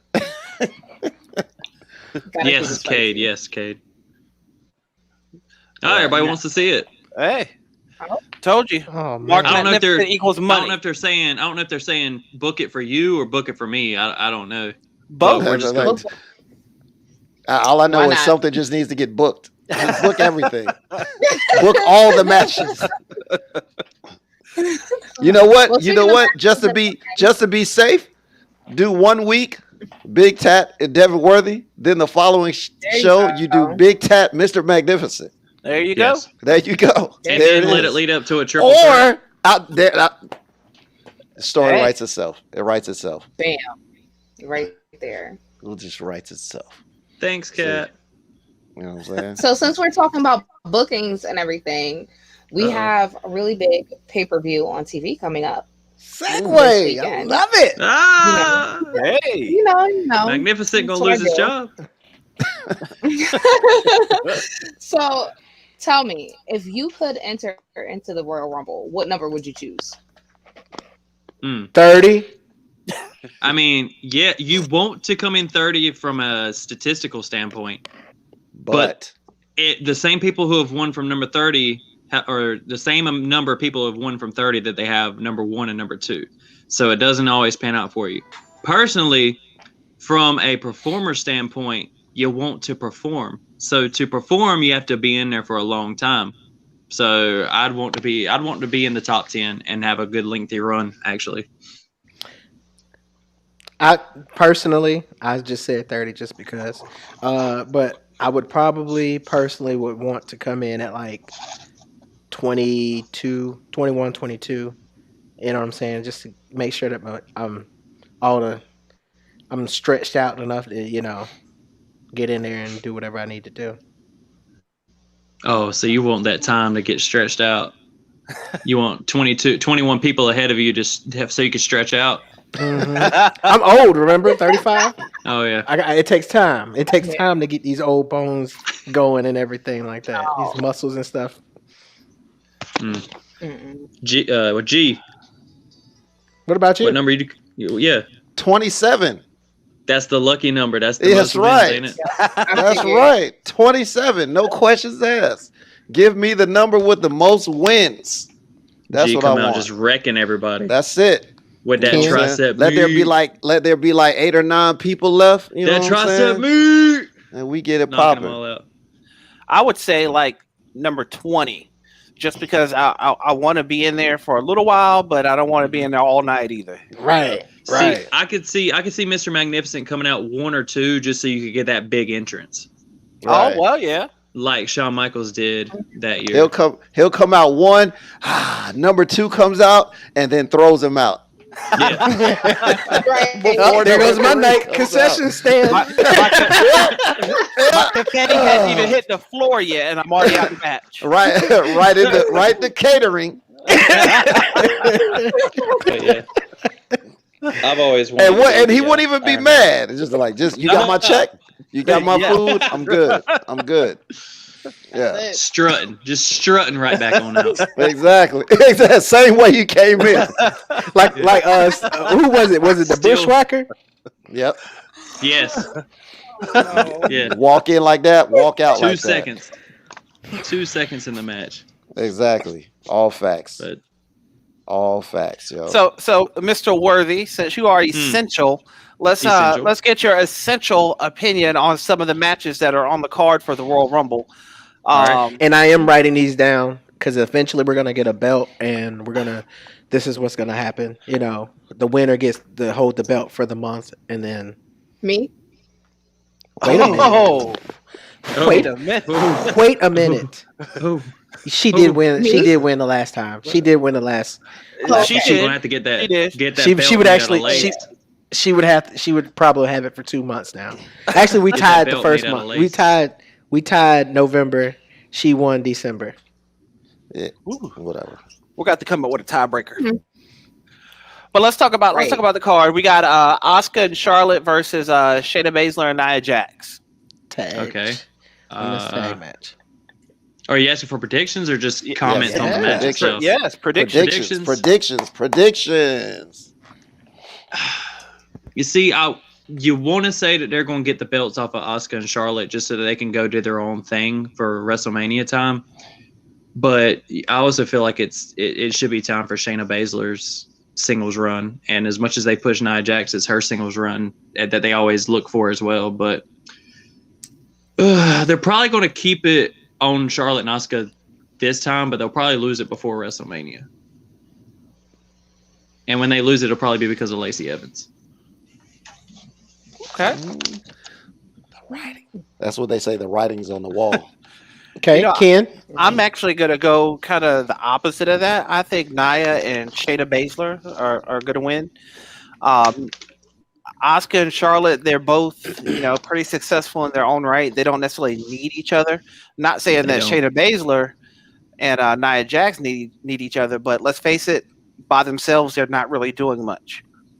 So Which is tragic. G. it is very. I'm going Asuka and Charlotte. Look, y'all know I don't bet against Asuka. Come on, man. G. Screw the story. I'm not Okay. betting against Asuka. Chantel. I'm going with Asuka and Charlotte. I think that maybe we might see Lana come back and interfere, causing Asuka and Charlotte to go ahead and retain. I feel personally that Nia and Shayna will win because of the fact of what's going on with Asuka and Alexa. Alexa Bliss. Ain't nothing going on no more. It's going to continue. She got to do with Randy Orton. It's still. She I think it's going RKO'd out to. her boots. I think it's going to continue. I think it's going to be more. She's going to play more into that storyline too, some way, shape, or form. So I mean, So me and Ken, the only ones for Shayna and Nia. So let's talk about Roman Reigns versus Kevin Owens in the Last Man Standing match. Big Tat has spoken. Hey, You won't. Roman Reigns has reinvented himself as a heel, which is what everybody's wanted him to do. And I want to appreciate it, but he's so good at being a heel. I hate him. Like, I really hate him. Like, I was the main one saying he needed to go heel, and he's went heel, and I hate him. So he's doing his job. He's doing his job really well. That's good heel work right there. And you won't, you're really, the fan in you is dying to see Kevin Owens win, but he's not going to. There's just too many factors with, Uso being on the outside, helping Roman all the time. Roman's just is in another zone right now that they're not taking that belt off of him before WrestleMania. So he's definitely going over on Kevin Owens. It's going to be it'll be a good match, but that's Roman's victory right there. 100% agree. I mean, you took the words right out of my mouth. I mean, Roman, there's no reason for him to lose at this point. Agree. I don't have Roman losing till it's either going to be WrestleMania or SummerSlam. There's literally no reason to take the belt off of Roman Reigns. And especially if SmackDown. it's pissing people off, then that's an even bigger reason to keep it on him. Matthew, and there's nobody on SmackDown. Matthew, I think he's going to be an entrance in the Royal Rumble. Jimmy. Oh, yeah. The other Uso. So everybody's going Roman. Been wearing his brace. Yeah. Everybody's going Roman. Has to be. Everybody except for Big Tat. There's just everybody except for Big Tat. There's not enough star power on SmackDown right now to overpower Kevin or Roman Reigns. There's just true. I agree. They don't have who's the biggest face on SmackDown right now, because I don't see a face big enough to beat him.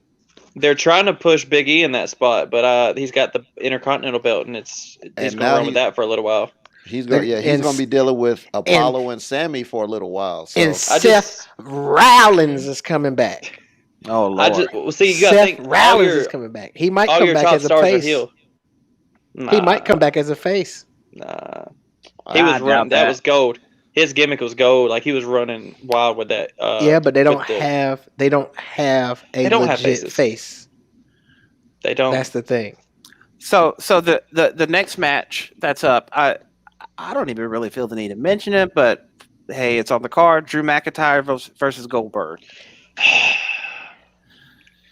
I don't know if y'all have seen, but I hate the fact that Goldberg keeps coming back. I literally hate it. And if he actually wins against Drew McIntyre this Sunday, I swear, man. Oh, I would because it's for a while, like, everybody wanted the old acts to come back, and you want your nostalgia takes over, and you want to see the older guys come back and do good stuff. But whenever you start thinking that your superstars from the 90s need to be holding belts right now in 2021, then you're sadly mistaken. I know Goldberg looks fierce and looks brutal and has got as much aura around him as he does, but this needs to be a way to push Drew McIntyre to that next level. The same way they were going to have Roman Reigns do it last year before everything came off. I 100% agree with that. 100% agree with that. If Goldberg wins, I will never watch a WWE show ever again in life. I was I was going to say that, but I knew I couldn't commit to that. Right. I couldn't commit. Right. Chantel? So, you know what? I really want to say Drew, but I think just because WWE loves to just flip us off every now and then, I think that they will go with Goldberg just to be F you guys, this is what we're going to do. And we know it's going to be temporary, whatever comes of it. But I think just because they like to mess with us, I think Goldberg might take this dub. G? I don't want to see it. Drew McIntyre is going to win. This is why. Because the second reign, he doesn't really have any big names on his defeated list. And beating Goldberg is going to make this reign for him. You know what I'm saying? I feel like he's going to come in and get squashed just like Braun Strowman squashed Goldberg. So I wouldn't say squash. Well, I mean, I don't know if he'll get traded. They traded back and forth. But it was like a 5-minute match. But I'm saying, I mean, it's Goldberg. That's one of his longest matches. Yeah, this is true. This is true. But I got Drew McIntyre. I got Drew McIntyre the whole way. It's gonna take three or four. It's gonna take 3 or 4 Claymores, but he's gonna beat Goldberg. It'll be the same as Drew versus Brock Lesnar was at WrestleMania. But now, if Drew does win, who's got a big enough star power to face Drew at WrestleMania? Then whoever. It's going to be whoever wins. Well, because if Drew beats Goldberg, he's getting pushed to another level. So who do you forget about? Oh, Braun. This is still true have that too. factor. Braun. We still have that factor. somebody always got to bring up the Miz. Rocky Marciano. Every time somebody talks about boxing. Go to the comments. Look what happened. We will not justify this comment at all. Rocky Marciano. Every year, there's somebody saying. Every time we talk about the Royal Rumble, somebody else gonna bring up CM Punk. CM Punk this, CM Punk that. It's been 7 years. CM Punk's sitting in Britt Baker's waiting room right now, waiting to get in the Royal Rumble. Look, I'm a CM Punk fan, so I'm not going to comment on that. I'm a CM Punk fan too, but I just understand reality. There you go. I'm also going with Drew, but can you imagine Goldberg going for a spear and Drew coming with the Claymore and just killing him? I can see that. It'd be like when did y'all watch the Stone Cold sessions where he talked about how he created the Claymore kick out in Fayetteville? No, yeah. Oh, the pants. The pants. Yeah, because his pants were so tight. Yeah. Hey, that's where we found out. That's where we found out that the Stone Cold Stunner was born in Fayetteville, North Carolina. That's right. Oh yeah. Yes, indeed. And led to Byron Saxton getting kicked in his nuts. In his nuts. We have the Women's Royal Rumble match. Bianca Belair. I'm just going to put it out there. Look, my heart and soul wants to say Bianca Belair. But probably not. Like, that's who I want to win. Yeah. That's who I want to win. But who I think is going to win, I don't know. But I don't think it'll be Bianca, though. I think it should be either Bianca or Shayna. If Shayna gets into the Rumble, I would be all for that. Because Shayna versus Asuka has money written all over it. Oh, yeah. Oh, absolutely. And Shayna should have won last year. Gee, who you going to go with? I need a. Who am I going to go with? Bianca Belair. I think that's a safe bet. It's like. Because everybody wants to see Bianca versus Sasha. I want to say, honestly, I really want to say, no, hell no. We ain't doing that again. What? We ain't Charlotte and Asuka. We ain't doing that again. We done did that twice. Yeah, that was going to be, that's who I was really thinking, Bayley. The only way that wouldn't happen, she has all the momentum. Hey, you say her name right. To see. Big Booty Bayley. Triple B. That with the momentum of the year she had, that would be a good choice. But nobody wants to see Bayley and Sasha again. I don't. Oh think. No, not Bayley. But and Sasha. everybody wants to see Bianca versus Sasha. So Bianca's a real good pick. Yeah. I can't. Go Bianca too. If Charlotte won the Rumble, I don't know what. I'll probably throw something in my TV. Hold on, are they doing NXT talent this year as well? We don't know. Ain't no telling. Nobody from NXT has said I'm joining the Rumble. Like it's so awkward how they do NXT. They say they're not. They say they're a third brand, but they pretty much been punished. You know what I'm saying, because of the ratings war with AEW. You know what I'm saying. They dominated last year's Survivor Series, and they dominated 2019 Survivor Series, and they weren't even a part of this one. Like. I want if we was including NXT people, oh man, I'd probably have different picks on everything. But I think Bianca's a safe bet for the Women's Royal Rumble. Yeah, you know what's gonna happen. what's probably going to happen is she's probably going to be like the last 2 or 3, and she's going to get thrown out by whoever eventually wins. It's not going to be Charlotte, yo. But you got it's not going to be Charlotte. I don't think Bianca's going to win because her and Bayley are going to wind up doing something to each other because of their little feud right now that they got going on. It could. So I'm gonna go left field, like completely left field, and I'm gonna say Naomi because I was thinking. Okay. I'm not mad at that. I was thinking that too. Left field. I was She's thinking been that gone, too. hasn't she? Exactly. Yep. She's been out. What? That's So, why I have her pick. I'm torn. You should go. I was going to go Lana. I'm torn. That's what I'm thinking of Lana. Yeah, but because it's so ridiculous that it could happen. But who wants to see Lana in a main event match though? I don't think she'll make it to the main event. Something. If that scenario even took place, something funny, business, some contracts, something is going to happen to where she doesn't make it to the main event. But you know what? They couldn't do that because they already did it to her. Like she should be a tag team champion right now, but they pulled the old bait and switch, and now we got Charlotte in there. If they did it to her twice, like if it's me and you like, yo, we about to give you a push, got hurt, and then they just pull you out not once but twice in a span of what 3 months? Yeah, get me. She out legitimately of here, got hurt though, didn't she? I don't know. I think she legitimately got hurt working with Nia. Apparently, well. Yes, who you going with? Alexa Bliss. You heard me say it. You heard me say it.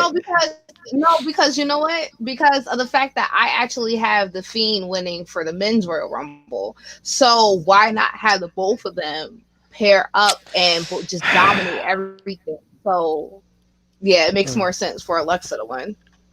Okay, so you mentioned the Men's Royal Rumble, and you say you have the Fiend. Let's talk about the Men's Royal Rumble. Can you let me answer? I mean, dang. Oh, my bad. I thought you did. I didn't. He's trying to push you out again, Jay. He's trying to push you out again. You already tried to take my spot on the show. I would never try to push Jay out of the show. I mean, I wouldn't do that.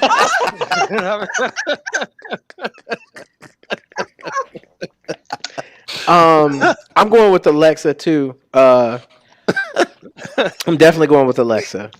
Okay. I was like I said, I was torn between her, Lana, and Naomi. But it doesn't make sense for Naomi to win, and it doesn't make sense for Lana to win. So,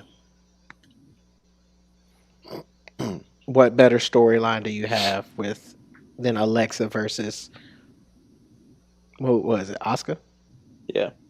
I mean, remember, there's 2 champions though. Yeah. You know, it doesn't have to be Asuka. I'm pretty sure she's gonna go after Asuka.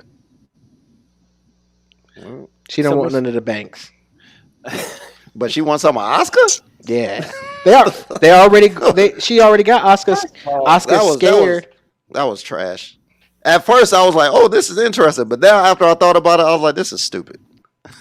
And it's crazy because it's the first time I've actually been the first time since she's been in WWE that I've actually been interested in Alexa Bliss. You keep hating on my girl, and I'm gonna need you to stop. Not hating, man. She's what did she do that's so amazing? She has been within the past few years the only one that's not been afraid of being a true heel, and it's been amazing to see her actually be a heel. Her character development. She hasn't been a heel in a while. Well, she just started back being a heel. That's when my fandom for her started. That's when my fandom for her started, was seeing her be the true heel that nobody wanted to be, and see this little Spitfire come out here and still win because she's a little cheating little thing. You know what I'm saying? And she actually has the mic skills to back it up too.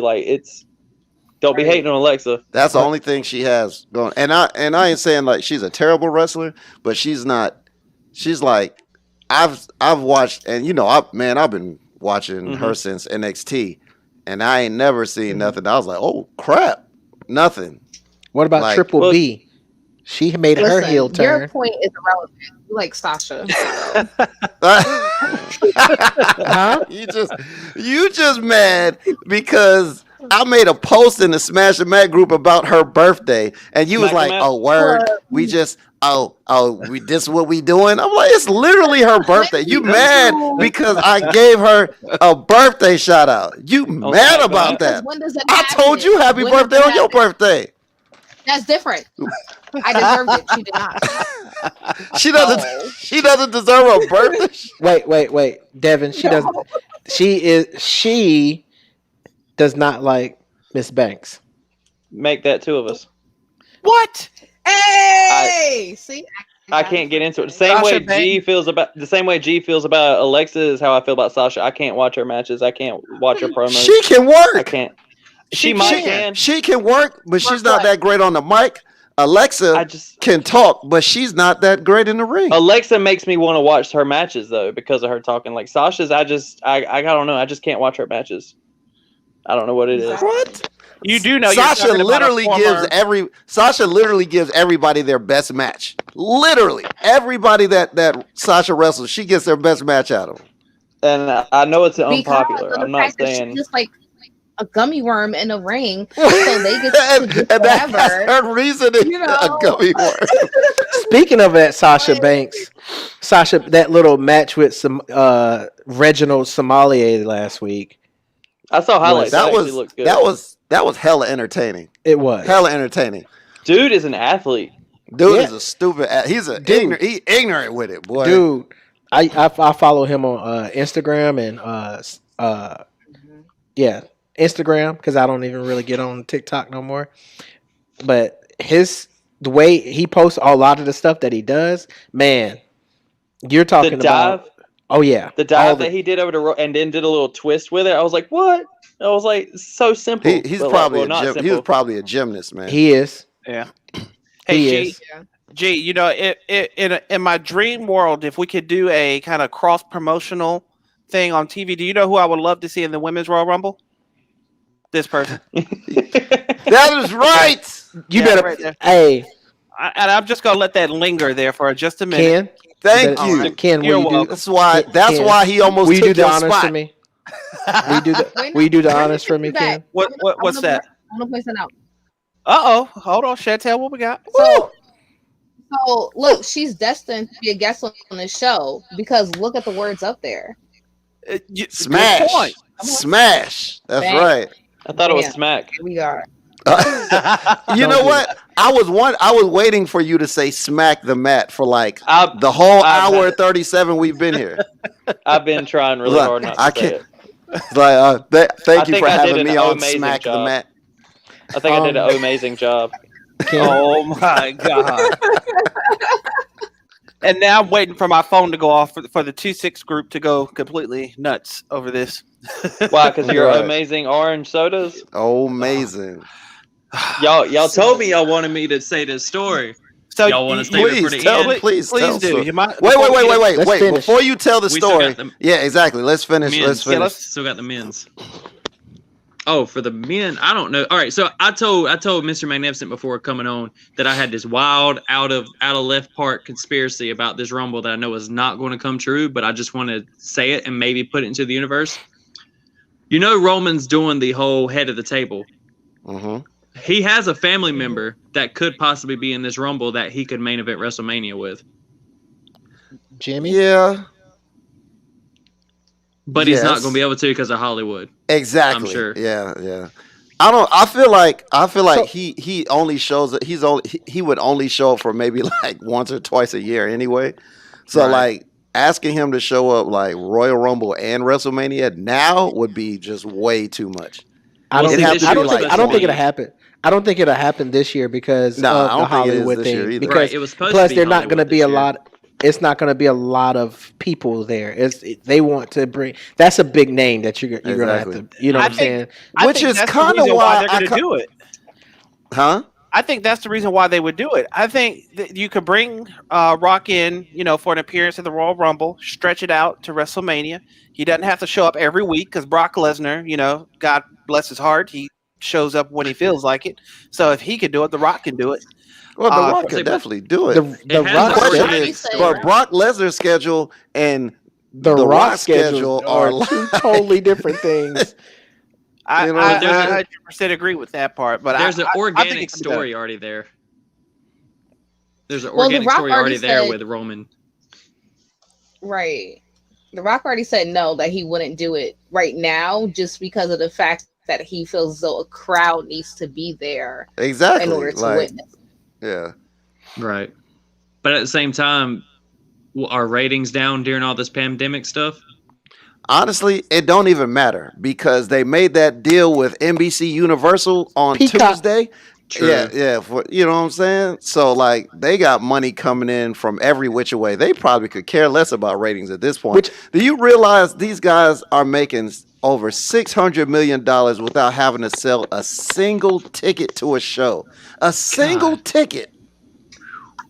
You know what I'm saying? So it's like fans for what? They just made, they just had a nearly $1 billion deal.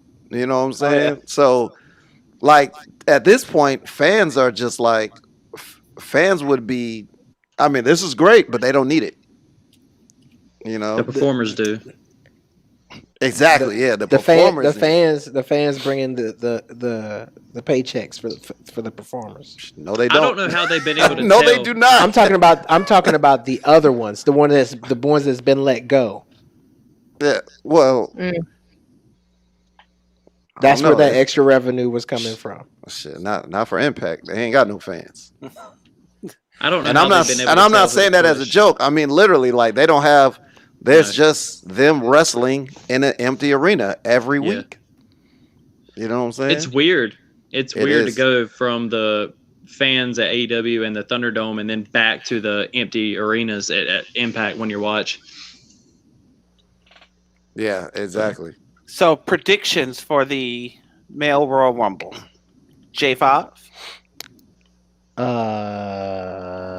Come back to me. Still thinking. Okay, fair enough. I'm still going with The Rock. I know it's not going to happen.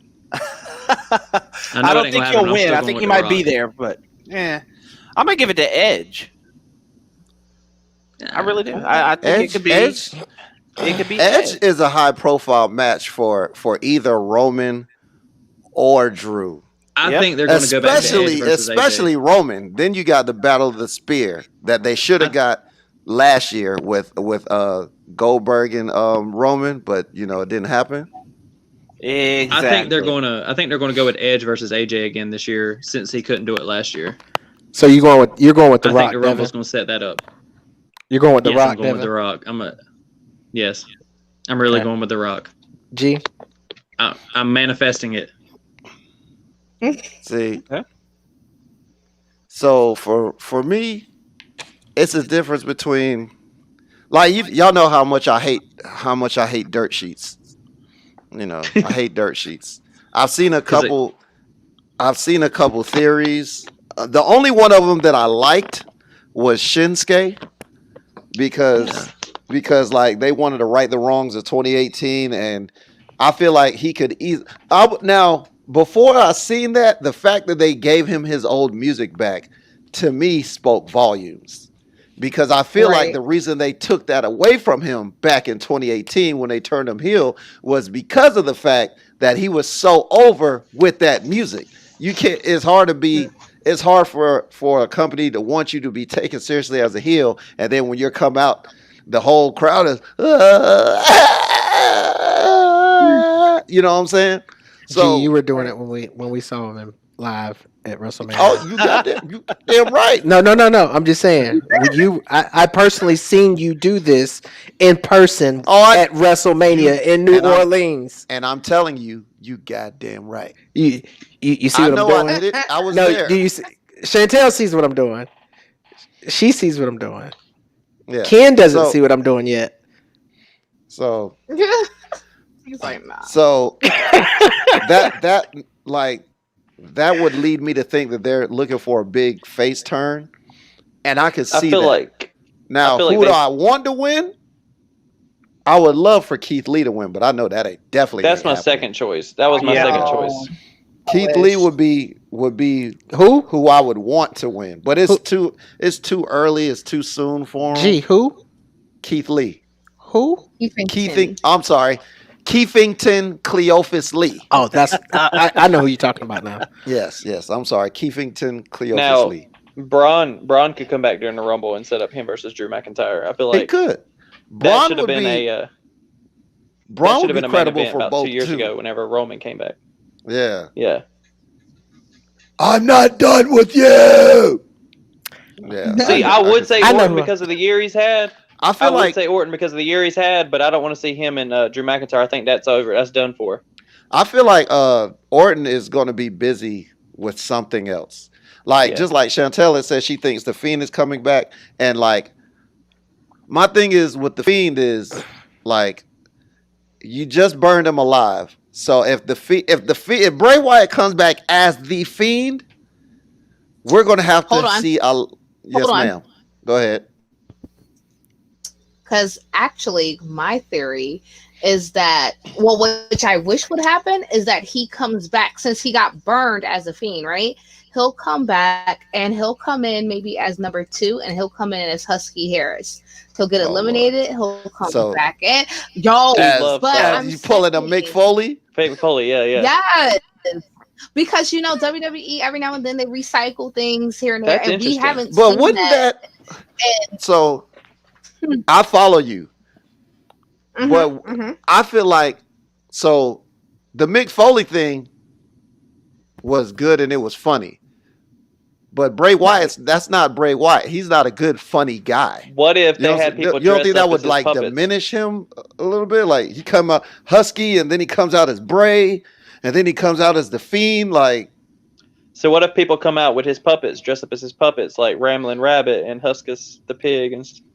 If people came out just like that and got into the Rumble, I would be pissed. I would be pissed. I would be completely pissed. Like, no, you better get that spot to somebody who Carlito or something like that. The Fiend probably won't be there, but somehow a Fiend-esque will distract Randy Orton and get him eliminated. I can see that, but my thing is, you just burn him alive. You bring Randy Orton back. Oh no, I'm sorry, not Randy Orton. You bring the Fiend back. You're going to have to literally murder this dude on TV to get him out of there again. Well, Braun how do you beat a guy you burned alive? Like, how you going to beat him the next time? You remember Braun already tried to drown him like last year, and he came back. Yep. So we could have a second reincarnation of the Firefly Funhouse match at WrestleMania. Bruh. Because that had a lot of mystical stuff to it too, so and that was fine, but it didn't take arson to defeat somebody. You know what I'm saying? The other Inferno matches, all they had to do was just like get fired, and then the match is over. No, my man was set ablaze, dog. Ablaze. Well, like, if you did that to me, well, I'm dead. Kane was set on fire as a child by the Undertaker, and he still lived. This is true. He became a dentist. He did.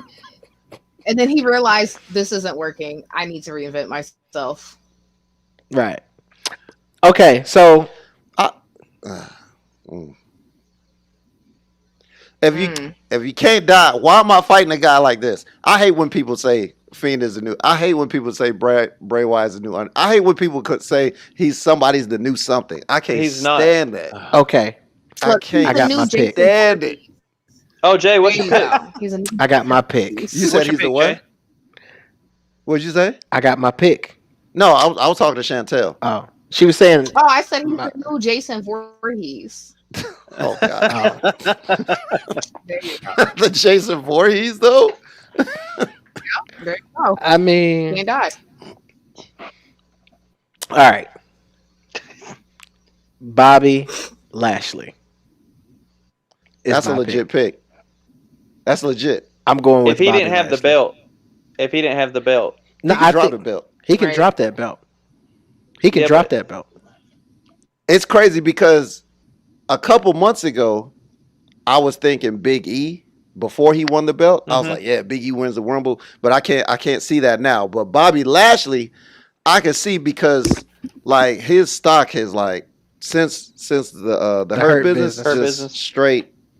You know what I'm saying? He looked like who he should have looked like when he was with Leo Rush, the man of the hour. He's booked now like he should have been booked back then. Lashley.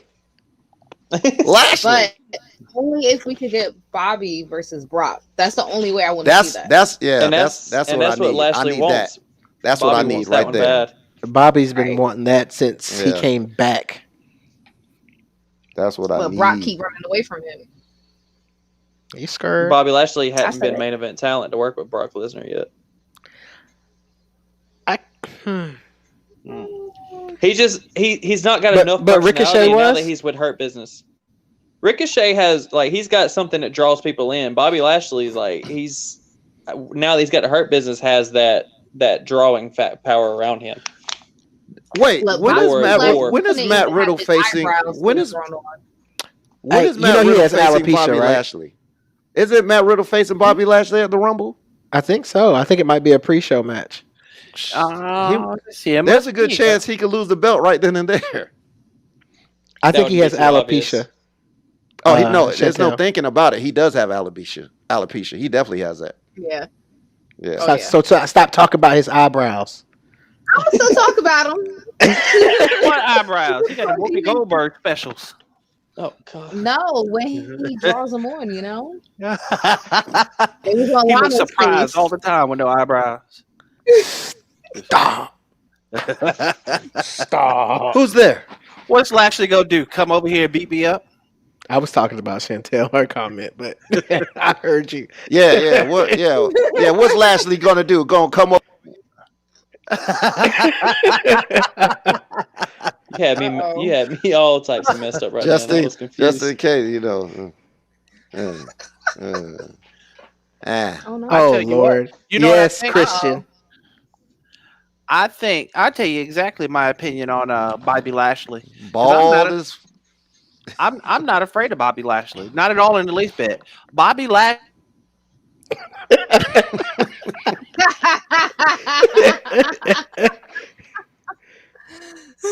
All you're gonna see is a big old black hand. Yeah, and that. Oh, see, that's it. That's all I got to say about that. And then somebody that was snatches. amazing. that was amazing. Please, sir, share with us this amazing story. Yes. All right, G, you were there, weren't you? Yeah, I was definitely there. You were there. All right, so there was a cookout. All right, Ken was invited to the cookout.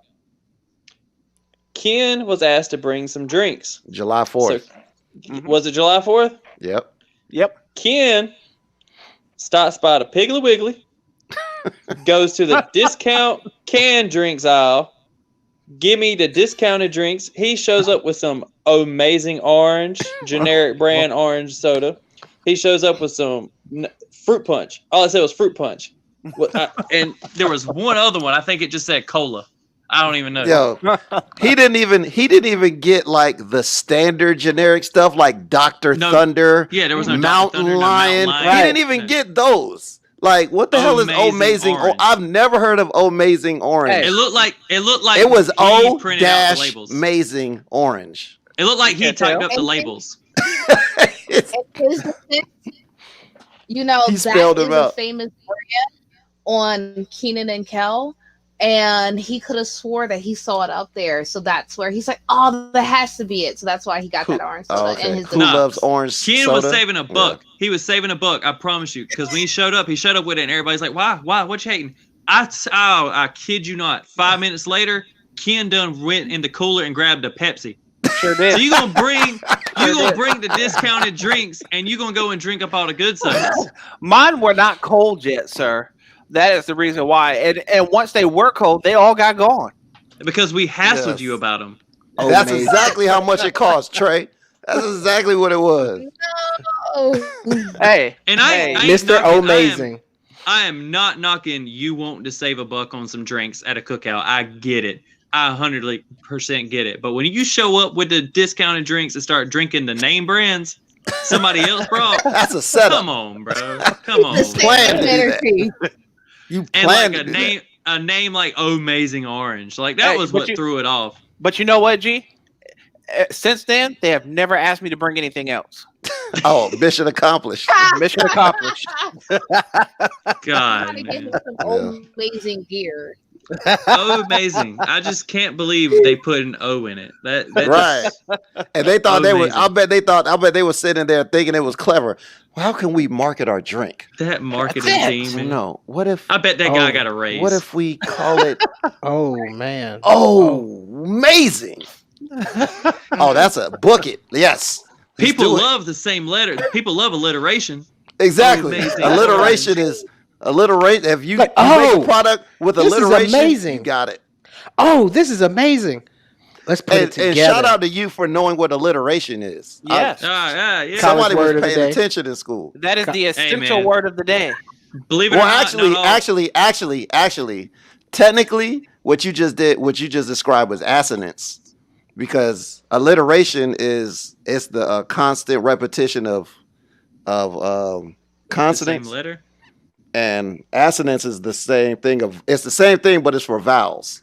But whatever, it's not like we not never mind. Hey, I'm a professional Money? wrestler. Never mind. I'm a professional wrestler, G. Okay. You're a professor. You look like you were reading something. You look like you were reading something when you were looking off to the side there. I won't. Yeah. Cue card. Oh. Oh damn orange. Oh, hey, throw me a drink. Oh damn orange. Give us money. Yes. Give us money. Trey Morgan will give you 20%. 20. Wait, whoa.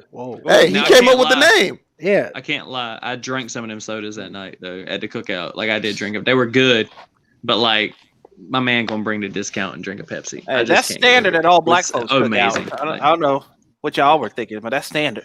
Oh damn. Hey, G. Family matters. Yeah, that's exactly what I was thinking about. Oh. with the orange. Days go by. Sweeter love In the family. Bro, if we don't look, we gotta change subject, because I will literally go grab the dog and go do it again.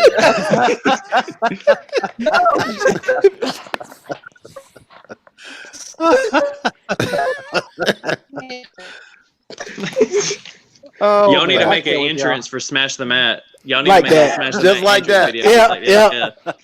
Just I was like thinking that. the same thing. G could be at the scratch table. Ken could be at the buffet table. Damn it. Oh Echo. Lord. His dog is barking. Oh yeah. That's Chantel can be getting her hair done. Right. That'll be awesome.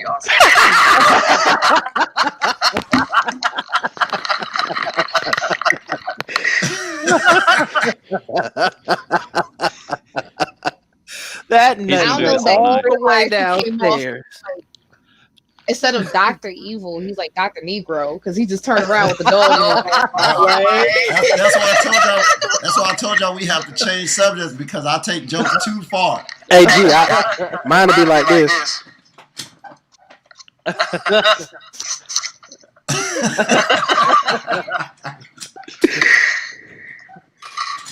Ken would be licking his lips after getting out the fridge. Pops. Yeah, I mean fancy foods. Not lips.